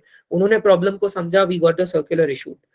आप ये बोल रहे ना, I alone can't change it. मैं आपको कहता हूँ, you can change it. No, actually, problem I'm saying that I cannot make a much bigger impact. Like You if can. there is that collective. You can, Udit, you can. I agree there needs to be collected effort. I completely agree with you. I don't deny that. But I also don't feel that we alone can't make a big difference. Yeah. If you are facing, for smallest of the things, if you're facing the problem, if you raise your hand and if you try to pick up the battle and solve it, you will solve it for everybody, not just for you. Remember, Yes. इस community में अगर आप अच्छा करोगे तो भी आप सबका भला करोगे. अगर आपने एक गलती कर दी तो आपने जो अपने लिए इमेज बनाई है वही पूरी कम्युनिटी को पूरी उसी इमेज से देखा जाएगा. Excellent. Yes, Excellent. truly said. Actually, I also like believe in the same thing, that whatever I suffered for, I won't let anyone others suffer for the same Absolutely, that is the attitude one should thing. have. Yes. Very good. अच्छा, बालेश्वर बहुत time से hand raise कर रहे हैं. Yeah. Please. Baleshwar, please unmute yourself. Control D अगर आप desktop पे या लैपटॉप पे हो तो. और Rubina, I think I saw the name. जो लोग भी क्वेश्चन पूछ रहे हैं, आप लोग अपनी सीरीज में अभी पूछने शुरू कर दीजिए. Ma'am, shall I ask the question, ma'am? हाँ, पूछ लो. Sir, being a commerce student, I want to know that, sir, while you are doing practicals, how you used to handle those times, sir, for practicals and all? Okay. So, आपका नाम क्या है? Sorry, Sir, I am Renuka Rathod. Renuka, see practicals के लिए ना 2-3 तरीके आप adopt कर सकते हैं. एक तो मार्केट में मिलते हैं स्टेशनरी शॉप पे, जिसे हम कहते हैं ट्रेसी पेपर. ट्रेसी पेपर के पे क्या होता है, अगर आप हल्का सा पेन दबा के भी अगर आप कुछ ड्रॉ करेंगे ना, तो उभरी लाइंस आ जाएंगी, टैक्टाइल जिसे हम कहते हैं. तो एक तो वो बहुत अच्छा तरीका है. जैसे अगर आप साइन करना नहीं आता, मेरे को आज तक नहीं आया, मैंने कोशिश करी, मेरे को आज तक नहीं आया ना, मैंने इतनी सिरदर्दी करी उसके लिए. मैं आज भी थंब इम्प्रेशन यूज करता हूँ हर जगह. बट अगर आप साइन करना सीखना चाहते हैं फॉर एग्जांपल, तो आप लेटर्स को पेन से फॉर एग्जांपल आप थोड़ा थिक उसमें ड्रॉ करेंगे तो वो रेज लाइंस आपको ट्रेसी पेपर पे दिख जाएंगी. एक प्रॉब्लम तो आपकी वैसे सॉल्व हो सकती है. ग्राफ्स वगैरह के लिए मैं आपको कहूंगा काफी आजकल ऑनलाइन एक्सेसिबल मटेरियल है, काफी ऐसी सर्विसेज हैं जो आपको ग्राफ्स एक्सेसिबल बना के दे सकती हैं, एक्सप्लेन कर सकते हैं. बीमा आइज एक बहुत अच्छा ऐप है जिसको आप यूज कर सकते हैं iOS पे और एंड्रॉइड पे, जिसमें आपको वो एक्सप्लेन कर सकते हैं वॉलंटियर्स की कैसा क्या है. मैथमेटिक्स तो ऑफ कोर्स आपको अपनी एबिलिटीज फास्ट करने की जरूरत है. वैदिक मैथ्स एक बहुत अच्छा सोल्यूशन है जिनको अगर नॉर्मल मैथ्स करनी हो और अगर उनको बड़े सम सॉल्व करने हो, तो जो वैदिक मैथ्स बच्चों को सिखाई जाती थी पुराने जमाने में, वो एक बहुत अच्छा सोल्यूशन है. अगर आपको स्पेसिफिक कंसर्न्स हैं आपके प्रैक्टिकल सॉल्व करने में, इकोनॉमिक्स में डायग्राम्स कैसे पढ़ने हैं, क्या करना है, तो उसके लिए डेफिनेटली जैसा मैंने कहा आपको एक्सेसिबल मटेरियल्स अवेलेबल हैं. दूसरा आपका ऑनलाइन वॉलंटियर ग्रुप्स हैं. तीसरा आप इस टाइप की चीजें, जैसे ट्रेसी पेपर का मैंने एग्जांपल दिया, इस टाइप की चीजें आप ट्राई कर सकते हैं जिससे आप चीजें सीख सकते हैं. Okay, sir. Thank you. Hello, Amar, am I audible? Sure, yes you are. Yes, hi, this is RD from Bhopal, और right now I'm a banker. Okay. लेकिन ना कुछ चीजें होती हैं हम लोगों को, मतलब when we used to travel from one place to another, जैसे अभी आपने डिस्कशन किया रेलवे स्टेशन का, एयरपोर्ट्स का, तो कई जगह हम लोगों ने, मतलब ये मुझे थोड़ा मैसी लगा है कि जैसे हमें बस में ट्रेवल करना है तो उसके लिए एक अलग कंसेशन आरटीओ की तरफ से पास होता है. हम लोग एयर फ्लाइट में ट्रेवल करना है तो उसके लिए एक अलग एयर कंसेशन पास होगा. रेलवे में ट्रेवल करना, तो इसका कोई मेन सॉल्यूशन नहीं है क्या? मतलब कोई वन वे कोई सर्टिफिकेट हो, जैसे यूडीआईडी इंडिया गवर्नमेंट ने रिलीज किया है मोस्ट ऑफ द थिंग्स के लिए, तो क्या इन सब कंसेशन को पाने के लिए क्या हमारे लिए कोई वन वे सॉल्यूशन नहीं है? अभी आंसर आपने खुद ने दे दिया. गवर्नमेंट ने यूडीआईडी रिलीज करा है इसी इंटेंशन और इसी ऑब्जेक्टिव के साथ करा है कि लॉन्ग टर्म में यही एक सिंगल सोल्यूशन होना चाहिए. अभी प्रॉब्लम क्या है ना, दो प्रॉब्लम्स हैं अभी, बेसिक प्रॉब्लम्स हैं वो दो हैं इन चीजों में जी. पहली प्रॉब्लम ये है कि काफी लोग कंसेशन सर्टिफिकेट्स का मिसयूज कर रहे हैं. अच्छा. काफी लोग कर रहे हैं. तो होता क्या है, रेलवे को और सबको ये डर लगता है कि यार मैं इशू कर दूंगा यूडीआईडी के बेसिस पे, लेकिन मुझे क्या पता कि एक्चुअली डिसेबिलिटी है भी कि नहीं. भैया 15-20 मिनट. लेकिन सर मैंने एक चीज जैसे देखी है, जैसे आपने बताया, जैसे मान लीजिए हम रेलवे सर्टिफिकेट का, आजकल जो डिस्ट्रिक्ट हॉस्पिटल में बहुत अजीब सा प्रॉब्लम क्रिएट करके रखा है. मान लीजिए एक डिस्ट्रिक्ट हॉस्पिटल में हम लोग रेलवे सर्टिफिकेट बनाने गए, वहां पर सर्जन ने हमारा डिस्ट्रिक्ट रेलवे सर्टिफिकेट इशू कर दिया. अब उस रेलवे जो डिस्ट्रिक्ट हॉस्पिटल से हमने रेलवे कंसेशन सर्टिफिकेट लिया, उसको लेकर जाना पड़ता है आजकल डीआरएम ऑफिस में. फिर वो डीआरएम ऑफिस हमें एक स्मार्ट कार्ड रिलीज करता है, तो ये और लंबा प्रोसेस लगता है. अब इसका एक तो उन्होंने ऑनलाइन पोर्टल रिलीज कर दिया है divyangrail.in करके, divyang-rail.in, जहाँ पे आप ऑनलाइन अप्लाई कर सकते हैं. अगर आपके पास वो ऑफलाइन सर्टिफिकेट है स्टेट डिस्ट्रिक्ट हॉस्पिटल वाला, उसके बेसिस पे आप ऑनलाइन अप्लाई कर सकते हैं और फिर आपको एसएमएस आ जाएगा तो आप डीआरएम ऑफिस से कलेक्ट कर लीजिए. अच्छा, जो जैसे हमारा जो लास्ट स्मार्ट कार्ड जो बना है, उसके बेस पर हम लोग उसको रिन्यू करवा सकते हैं? नहीं, रिन्यू भी करवा सकते हैं आप. उसी कौन सा वेबसाइट बताया आपने? दिव्यांग रेल अगर आप गूगल करेंगे तो आपको मिल जाएगा. और सर ये जो हमें टोल टैक्स एग्जेम्पशन मिलता है, वो उसमें कुछ एप्लीकेबल है क्या? टोल टैक्स एग्जेम्पशन के लिए थोड़ा सा लंबा प्रोसेस है. अगेन उसमें ये है कि पहले तो आपको अपनी गाड़ी की जो आरसी है, रजिस्ट्रेशन सर्टिफिकेट जिसे हम कहते हैं, वो आरटीओ में जाके डिसेबिलिटी कैटेगरी में डलवाना पड़ेगा. क्योंकि पुराना अगर आपके पास ऑलरेडी व्हीकल है और अगर नया आप कोई भी खरीदें तो डिसेबिलिटी कैटेगरी में आपको अपने डीलर को बोल के रजिस्टर करवाना चाहिए. वो फॉर्म जो मोटर व्हीकल रूल्स के अंदर जो फॉर्म है उसी में वो कैटेगरी दी हुई है. आई थिंक कैटेगरी नंबर 13 है अगर मुझे याद है सही तो. और उसके बाद में आपको अपनी आरसी की कॉपी और काफी कुछ और डॉक्यूमेंट्स वगैरह अटैच करके एक फॉर्म आता है, exemptfasttag.nhai.org है, national highways authority of India की वेबसाइट पे. अगर आप फास्टैग एग्जेम्पशन NHAI टाइप करेंगे तो आपको शायद वो पोर्टल मिल जाएगा. वहां पे आपको ऑनलाइन अप्लाई करना होता है और उसके बेसिस पे आपको एक फास्टैग इशू होता है जो कि आप लगा सकते हैं. तो वो आपके सारे नेशनल हाईवे के जो टोल्स हैं वो एग्जेम्प्ट हो जाएंगे. अच्छा. और सर जैसे पब्लिक सेक्टर्स जो बैंक्स होते हैं, उसमें जैसे मान लीजिए कोई डिसेबल्ड पर्सन जाता है कोई भी हाउस लोन लेने के लिए, तो क्या उसको कोई उसमें कोई है disability? Master circular on housing finance जो आरबीआई का है, अगर आप देखेंगे तो उसके अंदर क्लियरली इंस्ट्रक्शंस दिए हुए हैं कि loans to persons with disabilities कैसे दिया जाना चाहिए और क्या क्या गाइडलाइंस फॉलो करने की जरूरत है. Rubina and Aman. Yes sir. Yes ma'am. Ji, excuse me sir, I'm Rubina from Kashmir. Yes, Rubina. My question is that अगर कोई डिसेबल्ड पर्सन है और उसका उसकी कोई कंप्लेंट है और उसके लिए केस फाइल करना है कोर्ट में, तो क्या कोर्ट्स में हमारे लिए कोई स्पेशल काउंटर है या कोई स्पेशल हमारे लिए एक्सेसिबिलिटी है, वहां पे कोई स्पेशल हमारे लिए एडवोकेट्स वगैरह उनका प्रोविजन है कोई? क्योंकि आप जानते हैं कि कोर्ट्स में बहुत लंबा ये प्रोसीजर होता है और जो कि एक डिसेबल्ड पर्सन के लिए बहुत मुश्किल होता है. तो मेरा क्वेश्चन ये है कि क्या कोर्ट्स में हमारे लिए कोई स्पेशल प्रोविजन है?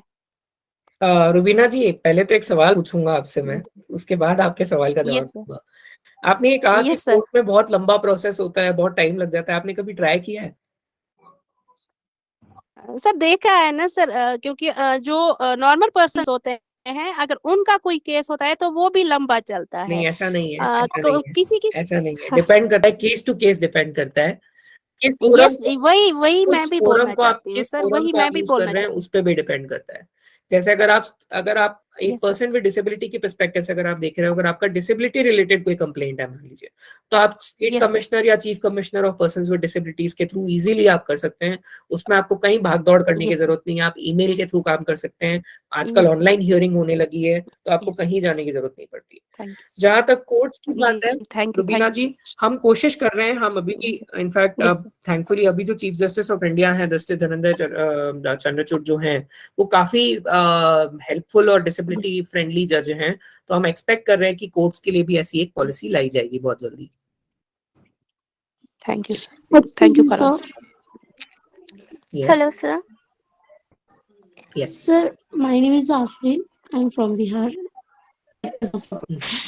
सर मेरा क्वेश्चन ये है कि जैसे आप बैंक से रिलेटेड बता रहे थे, जैसे कि रविंद्र सर ने क्वेश्चन भी किया था जी, से रिलेटेड, तो सर हम बैंक भी जाते हैं तो जैसे फॉर्म वॉर्म भरना होता है, कुछ भी ऐसे मतलब कोई भी फॉर्म होता है जो हमें फिलअप करना होता है, जी। उसके लिए अगर हम पूछते हैं कि फॉर्म भरने के लिए बैंक में डिसेबल पर्सन के लिए कोई सपोर्ट, तो वो सीधा डिनाई कर देते हैं कि नहीं, बैंक की तरफ से आपका कोई फॉर्म नहीं भरा जाएगा, आप भरवा के लाइए अपने किसी से। तो सर अगर इस ऐसा पे आप क्या प्रॉब्लम आता है और मतलब अगर बैंक स्टाफ आपको अगर कोऑपरेट नहीं कर रहा है, आप चेयरमैन को एक Yes. बार कंप्लेन कर दीजिए, आई प्रॉमिस अगली बार ब्रांच मैनेजर अपने कैबिन में बैठ के फॉर्म भरवाएगा। सर ये प्रॉब्लम मेरे से कई बार आई थी। सर मेरा नेक्स्ट क्वेश्चन ये है कि जैसे आप अभी बैंक से रिलेटेड बात कर रहे थे, हमें राइट्स बता रहे थे काफी सारे, तो मैं ये जानना चाहती हूँ कि आजकल क्या हो रहा है कि काफी सारे बैंक जो है वो प्राइवेट सेक्टर में चेंज हो रहे हैं, जी, तो इससे मतलब इसकी वजह से आने वाली लाइफ में हमारे लिए क्या चैलेंजेस हो सकते हैं सर? देखिए क्योंकि प्राइवेट लॉ बहुत सेक्टर में क्लियर है। ज़्यादातर सुनते नहीं है सर, इसलिए। जब कोई सुनता नहीं है ना, उसे हमें सुनाना आना चाहिए। Yes sir. तो जब कोई नहीं सुनता है, हम अक्सर अपने घरों में क्या करते हैं, एक छोटी सी बात है, बच्चे मम्मियों की कभी नहीं सुनते हैं, हमने कभी नहीं सुनी आज तक। हमेशा उनकी यही होता है लास्ट में लाइन, आज तू पापा को आने दे फिर बताती हूँ क्या होगा तेरा। क्यों? वो पापा का डर क्यों होता है? क्योंकि वो सीनियर है घर में, राइट? बैंक में अगर ब्रांच मैनेजर या ब्रांच वाला आपका नहीं सुन रहा है, तो आप सीनियर अथॉरिटी के पास तो जाइए, सब सुनेंगे आपकी, कौन नहीं सुनेगा।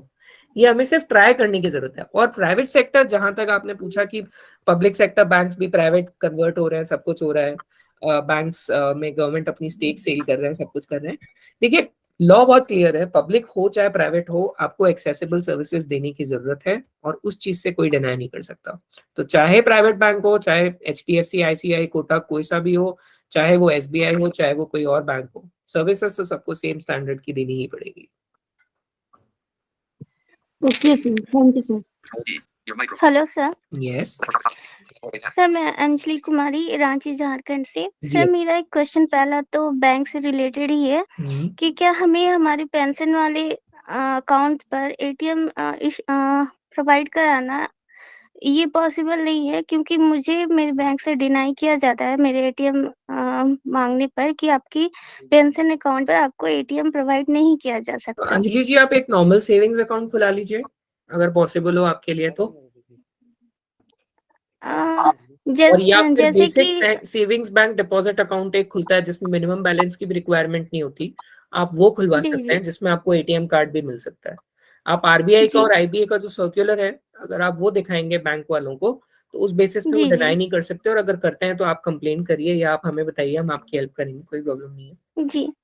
सर मेरा नेक्स्ट क्वेश्चन है, मैं जैसे लेट ब्लाइंड हूँ और जी मैं लोकोमोटिव पर्सन भी हूँ, जी तो जैसे कि मैं जब जर्नी के लिए जाती हूँ तो स्टेशन पर व्हीलचेयर का तो इशू कम ही मिलता है, जैसे मैं खुद का पर्सनल व्हीलचेयर भी यूज जी करती हूँ।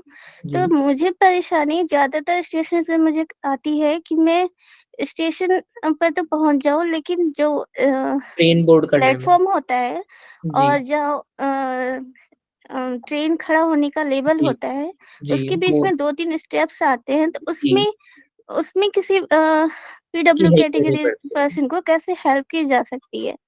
क्योंकि उसके लिए हमेशा क्या एक पर्सन को अपने साथ सपोर्ट लेके चलना पड़ेगा, या हमें ये स्टेशन की ओर से प्रोवाइड कराया जा सकता है? देखिए फिलहाल इसका कोई प्रावधान अभी है नहीं, लेकिन जो जी, जी। गाइडलाइंस बन रही हैं उसके बाद ये प्रावधान हो जाएगा कि आपको स्टेशन से सपोर्ट मिले। और दूसरी जी, जो जी। प्रॉब्लम है कि रेलवे प्लेटफॉर्म और ट्रेन के बीच का जो गैप है, उसको भी कम करने के लिए काम चल रहा है, बट वो बहुत लंबा प्रोजेक्ट है क्योंकि एक तो इतने स्टेशन हैं, उन सबको कन्वर्ट करना और उसको उस डिजाइन में बनाना वो एक चैलेंज है। जी, जी।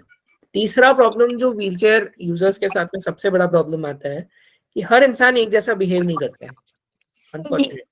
कई बार अगर आप कोई सपोर्ट भी लेते हैं किसी स्टाफ का, मान लीजिए, अब अगर उस स्टाफ का नजरिया अच्छा नहीं है तो वो जिसे हम कहते हैं मोलेस्टिंग करना या उस टाइप की चीजें, वो थोड़े इश्यूज ज्यादा आ जाते हैं। तो वो प्रैक्टिकली उनको रेगुलेट करना इतना आसान नहीं है, पर कोशिश कर रहे हैं धीरे धीरे कि वैसा सिस्टम बन पाए कि आपको वो प्रॉब्लम फेस ना करनी पड़े।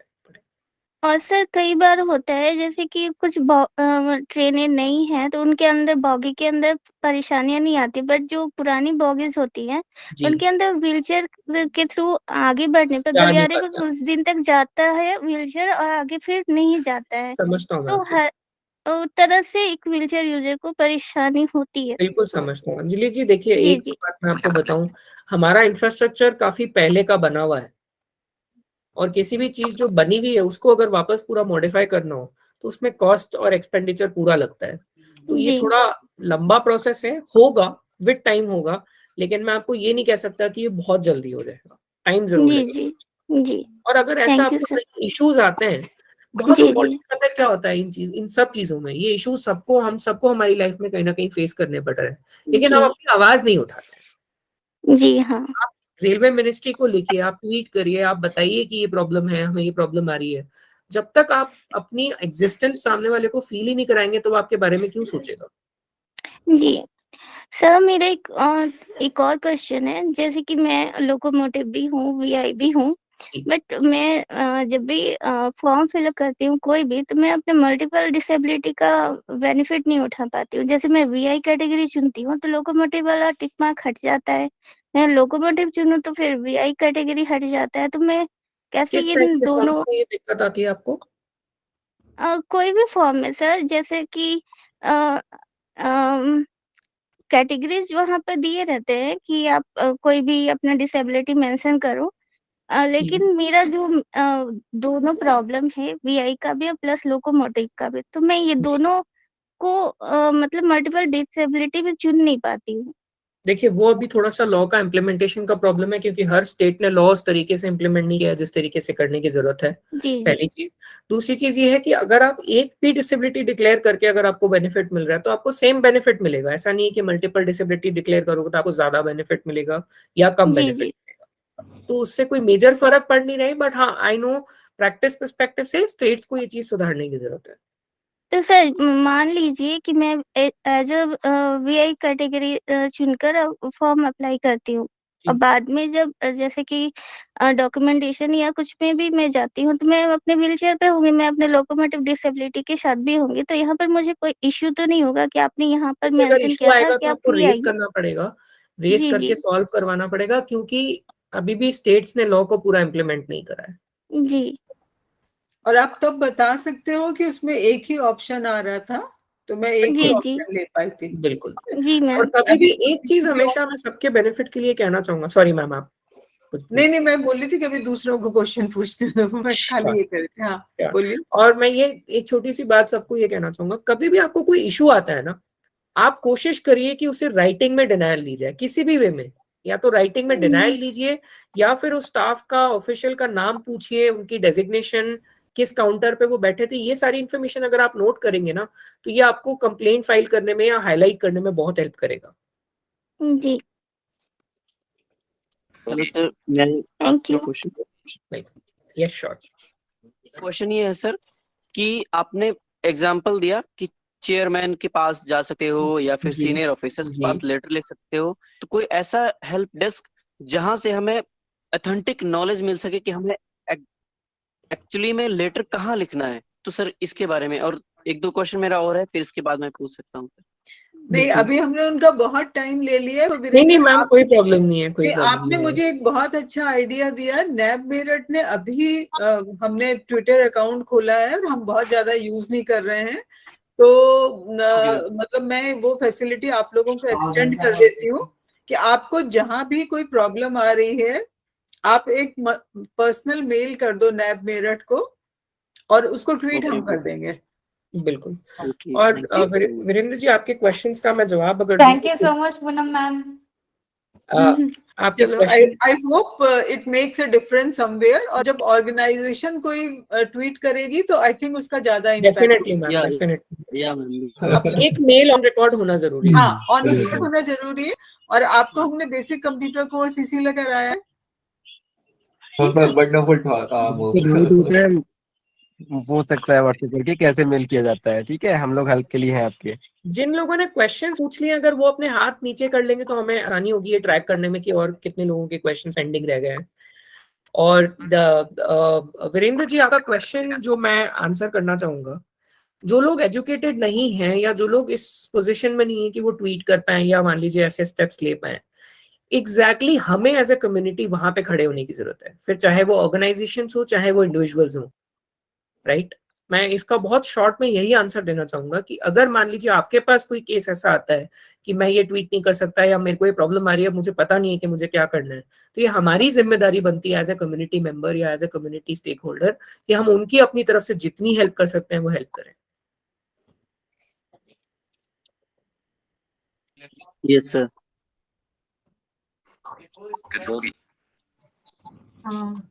शिवाजी हिमांशु बोल रहा था। और हाँ सर, मेरा एक क्वेश्चन था कि जो क्या बोलते हैं चेयरमैन या फिर कोई सीनियर ऑथेंटिक हेल्प डेस्क आपने बोला, देखिए सबसे ऑथेंटिक आई थिंक आप तो खैर जैसे आप खुद जानते हैं कैसे यूज करना है लैपटॉप और कंप्यूटर्स, और मैंने भी मेरठ भी ट्रेनिंग प्रोवाइड कर ही रहा है इस डायरेक्शन में।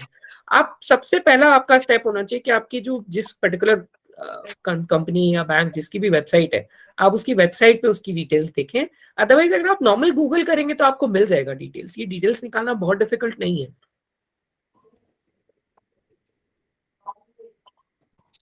हाँ सर, ये सर ये भी है ऐसे ऑप्शन, लेकिन मुझे लगा कि ऐसा कोई डेस्क हेल्प डेस्क हो जहां से एनजीओस काफी हैं पर्सन्स विद डिसेबिलिटीज के लिए, बट मैं ये नहीं जानता कि कौन इतना डेटाबेस मेंटेन कर रहा है और उसको रेगुलरली कौन अपडेट कर रहा है, वो एक थोड़ा चैलेंज हो जाता है। Yes sir, thank you so much. Welcome. Hello sir. हाँ जी बोलिए। सर मैं माइसा हुसैन बोल रहा हूँ फ्रॉम उदयपुर राजस्थान। अरे वाह। सर मैंने यूडीआई कार्ड के लिए अप्लाई किया था, तो काफी टाइम तक सर मेरा फॉर्म प्रोसीड नहीं हुआ, तो मैंने सीएमएचओ ऑफिस में भी उसके लिए ट्राई किया था। तो उन्होंने मुझे ये बात बताई है कि सर राजस्थान में वो एक्सेसिबल ही नहीं है, मतलब अथॉरिटी के लिए कि वो आगे इसको प्रोसीड कर पाए। तो मेरा अभी तक यूडीआई कार्ड इशू नहीं हुआ है सर। ऐसा प्रॉब्लम है तो आप डिपार्टमेंट ऑफ डिसेबिलिटी अफेयर्स की वेबसाइट पे जाके वहाँ पे डिप्टी डायरेक्टर जो है यूडीआईडी के, उनकी डिटेल्स दी हुई है, उनका ईमेल आईडी वगैरह भी दिया हुआ है। आप वहाँ पे एक बार मेल कर दीजिए, फिर भी जवाब नहीं आता तो आप हमें बताइए, हम डेफिनेटली आपकी पूरी हेल्प करेंगे। जी सर, मेरा एक क्वेश्चन और था जी। सर रेलवेज के अंदर जो sir photo identity card issue होता है सर, हाँ जी, हाँ जी। उसके सर कुछ क्राइटेरिया है या फिर वो मतलब एवरी वीआई के लिए होता है या फिर उसमें कुछ परसेंटेज फिक्स होते हैं सर? कंसेशन जो है वो 40% एंड अबव को मिलता है, और फुल जो कंसेशन लिमिट्स हैं 50%, 75%, वो आई थिंक 75% प्लस को मिलता है। इसमें भी अभी थोड़ी प्रॉब्लम्स हैं क्योंकि वो कंसेशन केवल पर्सन्स विद सीवियर डिसेबिलिटी को एक्सटेंड करते हैं, जिनकी लो डिसेबिलिटी है या कम डिसेबिलिटी है उनको एक्सटेंड नहीं करते, तो वो है थोड़े बहुत इश्यूज। जी sir, thank you very much. Welcome. Ma'am VI को तो वो 100 पे ही देते हैं। थोड़ा सा अगर आप फाइट करेंगे तो 75 प्लस पे तो डेफिनेटली देते हैं। मैंने 2-3 बार चक्कर लगाया तो उन्होंने मना कर दिया कि नहीं कुछ भी नहीं। आपने चक्कर क्यों लगाया? आप रेलवे मिनिस्ट्री को लिखो ना सर। डीआरएम ऑफिस गए वहाँ से गवर्नमेंट हॉस्पिटल था, तो उन्होंने डॉक्टर साहब ने लिख दिया था कि मतलब हाँ ब्लाइंडनेस है, डीएम इनको जरूरत सीआरएम ऑफिस कई बार होता है सर, अवेयरनेस नहीं होती, कई बार अवेयरनेस नहीं होती तो देख के मना करते हैं। 100 हाँ वही।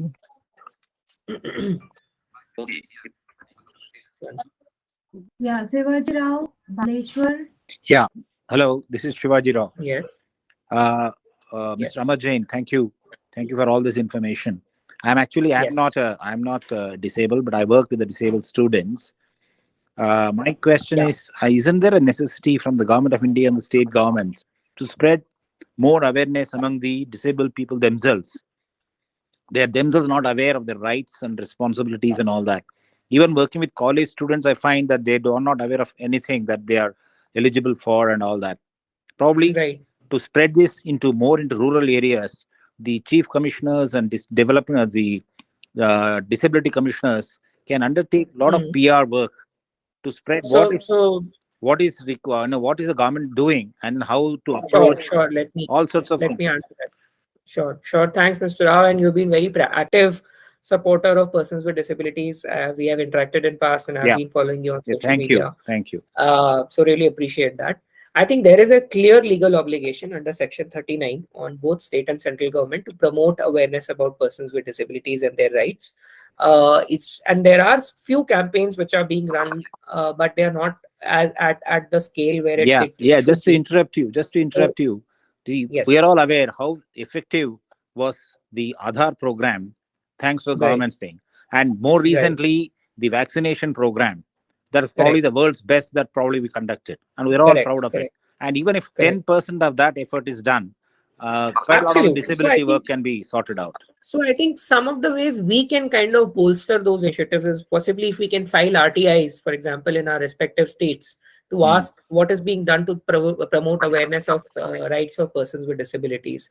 Things like that. That will kind of, because the major problem is right now within government also there is very little awareness about what is it that their obligations are and what is it that they themselves need to do. Yeah, that's true. Actually, see, thankfully all the people here are at least literate and all that. Think of those people in the rural areas who just don't know anything about disability, their rights and responsibilities, 100%. What the government is supposed to be doing. Millions and millions of people are there. And the government should go out to reach out to them first. 100%. Anyway, I thought it's a very general point Rajiv, compared to all the... it's a very valid please turn your camera on. My camera is not very good. Let me see. Yeah. Hello? Yeah, madam. Hello? Okay. Good to see you. Thank you. Don't see the fight. It's not that. We have to talk about it. We have to write about it. We have to speak about it. We have to do the sort of a big revolution in this. Point well taken, sir. Can we move on to the next question? Yes, please. Thank you. Thank you, sir. May I ask the question? Yes, please. This is Shiv Kumar from Gurgaon. Actually, I am a VI person, and I want to ask that if I want to buy a four-wheeler, can I take the advantage, the benefits of all? So there is no concession or exemption available while buying the four-wheeler. The concession is available where it's a modified vehicle, which is for persons with locomotor disability and otherwise. But in general, the vehicle can be bought and you can get the toll tax benefit that we discussed in this webinar. Okay, I can get the toll tax benefit. Yes. Okay, thank you so much.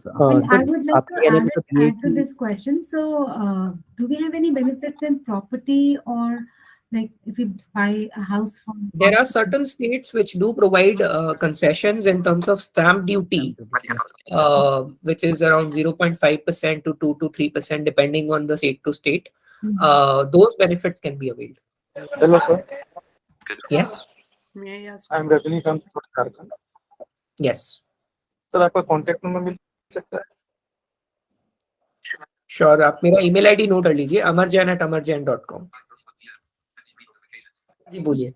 My name is Vanshkar. I am belonging to Haryana. My question is related with subscriber. My school denied every time. वो लोग कहते हैं कि हम permission नहीं भेजेंगे CBSE को subscriber के लिए, और मैंने हर चीज प्रोवाइड करा दी है, पर वो अभी भी घुमा रहे हैं बात को। हरियाणा स्टेट कमिश्नर को लेटर लिख दो, डिसेबिलिटी कमिश्नर को। Okay sir. और वो डिनाई कर रहे हैं और मना कर रहे हैं। और उन्होंने हमसे पहले भी एक रिटर्न में एप्लीकेशन ले ली थी मेरे मम्मा से कि कल को कोई रोल नंबर नहीं आता है सीबीएसई की तरफ से तो हमारी कोई वो नहीं होगी। ठीक है, वो कोई बात नहीं, उन्होंने अंडरटेकिंग ले ली, उसकी कोई वैलिडिटी वो जब प्रॉब्लम आएगी तो हम फेस कर सकते हैं, लेकिन कहने का मतलब है फिलहाल के लिए आप हरियाणा स्टेट कमिश्नर को लिख दीजिए। Okay sir, thank you. Good evening ma'am. Good evening sir. Myself Yes. Vighnesh Mai from Pune Maharashtra. Sir हाँ जी, मेरा क्वेश्चन था स्क्राइब से रिलेटेड, कॉम्पिटिटिव बोलिए एग्जाम के लिए जो हमें स्क्राइब मिलते हैं उससे related. Hmm, when it come to SSC और रेलवेज तो उनका ऐसे जी। रिक्वायरमेंट थी कि वो बिलो चाहिए, और बैंकिंग के लिए जी। ऐसा कुछ स्ट्रिक्ट रूल नहीं है। जी, and there are two options, इधर आप खुद का लेके आओ या फिर वो प्रोवाइड पैनल में से करेंगे। देंगे जी। हाँ, सो द प्रॉब्लम इज जो वो प्रोवाइड करते हैं तो उनके साथ हमारा बॉन्डिंग नहीं होता है, और समटाइम्स दे आर नॉट, जी। क्योंकि हाँ वो जी, हाँ हमें जी। प्रॉपरली रीड करके बता नहीं सकते, हाँ तो जी, हाँ जी, उससे प्रॉब्लम हो जाता है। और ऐसे डिस्क्रिमिनेशन क्यों एसएससी और रेलवेज और बैंकिंग हाँ में जी, हाँ जी। सेम लेवल एजुकेशन चलता है, लेकिन एसएससी और रेलवेज में वन स्टेप बिलो। सर वो इश्यूज हैं जिस पे हम लोग काम कर भी रहे हैं। एक्चुअली वही है कि यूपीएससी, एसएससी, इन सब के माइंड में ये कहीं ना कहीं भरा हुआ है कि पर्सन्स विद डिसेबिलिटीज को अगर हम स्क्राइब अलाउ कर देंगे किसी भी स्ट्रीम का तो वो लोग चीट करेंगे। तो हमारा आर्ग्यूमेंट केवल वहां पे ये है कि अगर ऐसा सिचुएशन आपको लगता है तो अपना इंडिविजुअलाइजेशन स्ट्रॉन्ग करो, रादर देन ये क्राइटेरिया पुट करना कि आप स्क्राइब 1 लेवल बिलो लाओ या ऐसा लाओ वैसा लाओ। बट ये कुछ बैटल्स हैं जो अभी भी फाइट करने की जरूरत है। Thank you, sir. Thank you for your valuable I just want guidance. to add to this. Is it possible कि हम ये online examination in the sense अगर वो computers अपने provide कर दें and तो Again, उसमें so तो कहीं if भी you look at cheating the guidelines for conducting written examinations issued by Ministry of Social Justice and Empowerment, it does have a provision, but बहुत सारे examination bodies ने ये अभी implement नहीं किया है, तो इसको implement कराने के लिए बहुत लंबा fight है। Okay. So अगर आप तैयार हैं उसको फाइट को लेने के लिए तो डेफिनेटली आपको जो हेल्प चाहिए हम लोग सब करने के लिए तैयार हैं, कोई इशू नहीं है। Because it's going to solve a lot of problems. I agree. मेरी खुद की लाइफ में I have seen a big difference when I gave exams with the writer and when I started giving exams on computer. There is a big difference. Yeah. Okay. Next question, anybody? Hello sir, मेरी आवाज आ रही है? हाँ जी, आ रही है। Sir मेरा एक दोस्त है, उसके जब पेंशन के लिए वो वेरिफिकेशन करवाने गया तो उसकी पेंशन बंद कर दी उसके पुराने ट्रांजैक्शन के आधार पर, जो कि उसकी मदर संभाल रही थी। मतलब बैंक अकाउंट उसकी मदर संभाल रही थी, पर वो उन्होंने निकाल लिए थे पहले। उसके आधार पर उसके वो पेंशन बंद कर दी और उन्होंने कहा कहते पुराने जितने भी पेंशन है वो सारे वापस करो। और सर उसके जो फैमिली वाले हैं उतने सपोर्टिव नहीं है फाइनेंशियल, तो सर उसको क्या करना चाहिए? कौन सी स्टेट है? दिल्ली में। नहीं यार, ट्रांजैक्शंस देखने पड़ेंगे। अगर आपका ट्रांजैक्शंस उनकी जो प्रिस्क्राइब्ड सीलिंग है उससे अगर ज्यादा है तो डेफिनेटली वो क्वेश्चन रेज करेंगे ही करेंगे। सर वो तो बस 9,000 रुपए पर मंथ कहते हैं। तो अगर वो 9,000 से ज्यादा ट्रांजैक्शंस है उनके? नहीं 9,000 रुपए पर मंथ होनी चाहिए फैमिली इनकम। हाँ, उससे ज्यादा नहीं होनी चाहिए। तो फिर अगर वो फैमिली सपोर्टिव नहीं है तो उसको फिर सेपरेटली मूव आउट करना पड़ेगा, और कोई तरीका नहीं है उसका। अगर आप फैमिली में रह रहे हैं और अगर आपको पेंशन इनकम उनकी अगर 9,000 से ज्यादा है तो आपको पेंशन बेनिफिट नहीं मिलेगा। तो सर वो कैसे होता है सेपरेट वाला? सेपरेट तो आप अपना अलग से जाके रहो, आप बोलो मैं किसी फैमिली के साथ रह ही नहीं रहा। तो सर उसको प्रूफ कैसे करना होगा? अपना एक सेपरेट रेंट एग्रीमेंट बनवा लो या कुछ लाइसेंस, लीव एंड लाइसेंस बनवा लो, उसी टाइप का कुछ करना पड़ेगा। स्ट्रेट फॉरवर्ड आंसर नहीं है इसका। Okay sir. हेलो, नमस्कार सर। नमस्कार सर। सर एक चीज पूछनी थी कि ये जो यूडीआईडी कार्ड है सर, ठीक है? जी सर। तो सर हमने अपना यूपी में बनवा लिया, लेकिन सर ये और स्टेट में अप्लाई होगा कि नहीं सर? सर अभी वेस्ट बंगाल को छोड़ के सारी स्टेट्स में बन रहा है। अच्छा, हम किसी भी बस में मतलब जाएंगे तो मतलब कंसेंसस करेंगे? नहीं सर, वो अभी भी इम्प्लीमेंट हुआ नहीं है सर। अभी यूडीआईडी कार्ड का पूरा इम्प्लीमेंटेशन होना बाकी है, तो अभी तो हर स्टेट में अपना अपना कंसेशन सर्टिफिकेट बनता है, वो आपको बनवाना पड़ेगा बस के लिए। और वो तो हाँ जी बना हुआ है, बट और स्टेट में वो चलेगा नहीं? नहीं सर, और स्टेट में नहीं चलेगा। बस सर जो एक चीज क्वेश्चन ये था कि अभी जो प्रमोशन के लिए गवर्नमेंट जॉब में कोटा होता है, जैसे हमने किसी डिपार्टमेंट में, जैसे मैं बैंक में हूँ, तो मतलब वो प्रमोशन कोटे के हिसाब से देंगे या फिर वैसे जो जनरल देते हैं वो देंगे? सर अभी गाइडलाइंस आई है गवर्नमेंट ऑफ इंडिया की promotion and reservation in promotion की, उसको कुछ बैंक्स ने इम्प्लीमेंट करा है, कुछ बैंक्स में अभी इम्प्लीमेंट नहीं हुआ है, तो जब वो पूरा इम्प्लीमेंटेशन होगा तो डेफिनेटली आपको रिजर्वेशन मिलेगा। ओके सर, लास्ट क्वेश्चन ये था कि फास्ट टैग जैसे आप बोल रहे हो एग्जाम टाइम में पास 4 व्हीकल है, तो उसके लिए और बेनिफिट क्या क्या हो सकते हैं, या जो आप बोल रहे हो टोल टैक्स फ्री है, तो उसके लिए कैसे अवेल करना नेशनल हाईवे का टोल बचता है आपका, और कोई बेनिफिट नहीं है। वो कैसे अवेल करने के लिए क्या करना पड़ेगा सर? वो मैंने आपको बताया था, fast tag exemption fast tag NHAI के portal, national highways authorities of India का एक पोर्टल है, वहां पे आपको उसको रजिस्टर करना पड़ेगा, और उसके लिए आपको अपनी रजिस्ट्रेशन सर्टिफिकेट जो गाड़ी का है उसमें आपको डिसेबिलिटी कैटेगरी में उसको RTO में रजिस्टर करवाना पड़ेगा। ओके ओके ठीक है sir, thank you. Welcome sir. और सर उसमें अपना नाम भी तो होना चाहिए ना RC में? हाँ बिल्कुल, आपके नाम पे होनी चाहिए RC।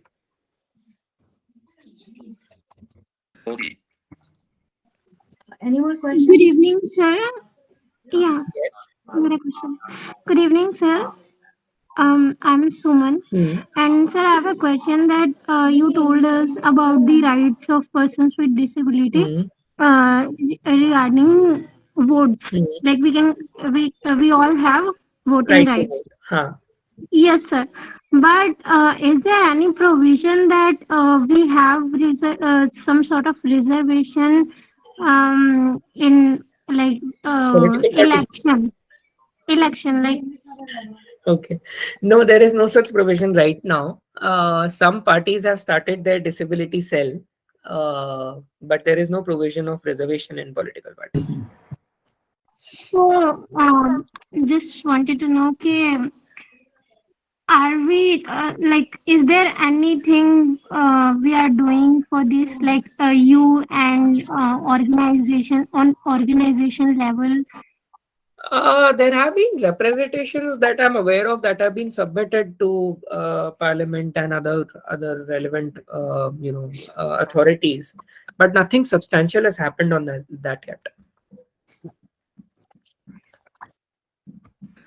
Yes, I strongly feel that it should be, because only we can solve our issues when we will be having representation, I think. Sure, absolutely.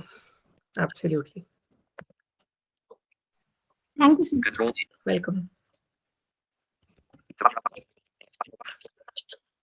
I think it was a very insightful session for everybody and addressed a lot of queries जो हम सबको बहुत ज़्यादा रहती हैं, specially law क्या कहता है हमारे लिए, वो सब जानने की इच्छा भी बहुत रहती है और समझने की भी।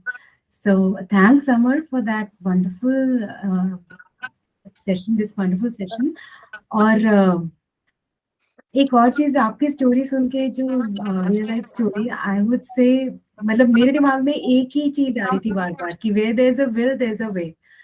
So yeah, thanks for sharing that and thanks Poonam ma'am कि आपने अमर को बोला वो शेयर करने के लिए। नहीं, थैंक यू सो मच, आप लोगों ने मुझे बुलाया, इतना प्यार दिया।